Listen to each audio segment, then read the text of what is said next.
Mesdames, prendre soin de sa santé est primordial, et cela passe aussi par l'attention que l'on porte à notre corps.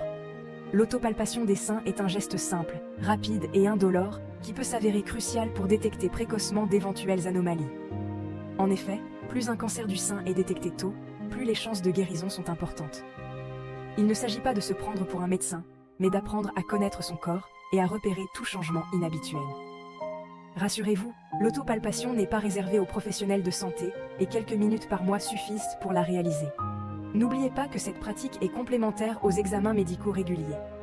En cas de doute, n'hésitez jamais à consulter votre médecin traitant ou votre gynécologue. Ils sont là pour vous accompagner et répondre à vos questions. Alors, prenez quelques minutes pour vous chaque mois et adoptez ce geste simple qui peut vous sauver la vie.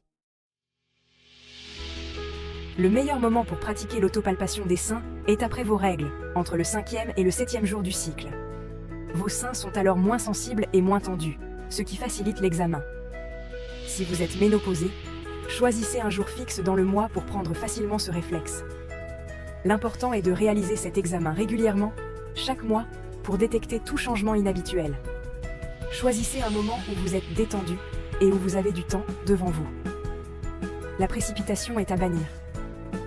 Installez-vous dans un endroit calme et confortable, et prenez le temps de bien observer et de palper vos seins avec douceur. N'hésitez pas à noter la date de votre autopalpation dans votre agenda ou sur votre téléphone pour vous en souvenir facilement. Un petit rappel ne peut pas faire de mal.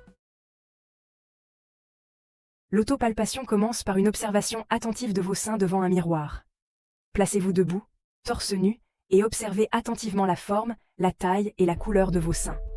Levez ensuite les bras au-dessus de la tête et observez tout changement, comme un creux, une rougeur, un gonflement ou une modification de la peau. Enfin, mettez les mains sur les hanches et appuyez fermement pour contracter les muscles pectoraux. Observez à nouveau attentivement vos seins. Étape 5. La palpation couchée, une autre perspective. La palpation couchée permet d'examiner vos seins dans une autre position et de détecter d'éventuelles anomalies plus facilement. Allongez-vous sur le dos, placez un coussin sous votre épaule droite et le bras droit derrière la tête. Utilisez le plat de vos doigts de la main gauche pour palper le sein droit en effectuant des mouvements circulaires, comme précédemment. Répétez ensuite l'opération pour le sein gauche. Étape 6.